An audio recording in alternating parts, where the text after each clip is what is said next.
Amiya amene anayendera malowa anena kuti anali osangalala ndi zimene zikuchitika pa malopo pothandizira boma pa nkhani ya maphunziro.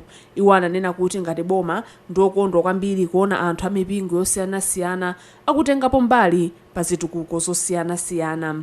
Ndikondwa kwambiri kuti akuyang'ana motero.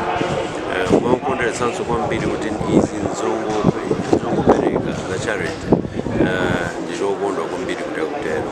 Ndawathokoza komanso kwalimbikitsa kuti apitirire, maona kuti akupitirizabe, afuna kuti secondary komanso ma college aziperekanso ma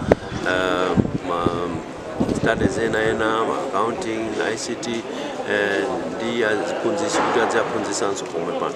Amene anayambitsa gulu la ASF Anabil Ishmael anena kuti iwo analimbikitsika ndi kubwera kwa nduna kuzayendera malo awo. Wina aliyense ngati alibe maphunziro ndi amasowa mwayi wa ntchito oro amasowaso mwayi kuti angapangire business chifukwa alibe maphunziro. Ndi ifeyo mu Chingerezi timati kuti musapatsire somba koma muphunzise kuti azigwira bwanji somba kuti mawa iyeyo somba ija imene munapereka ngati yatha ndi iyeyo akhoza kukafunafuna somba wina ija iyeyo okha chifukwa ali ndi maphunziro.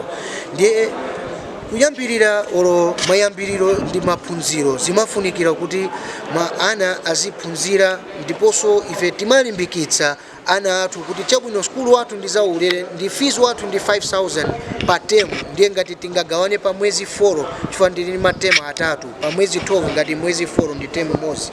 Ndiye term imodzi fees yathu pa mwezi ndi 1,250 kwacha. Kupatula malo ophunzirira a secondary school, pamalo ponso palinso malo ena amene amapanga maluso osiyanasiyana monga kusoka zovala.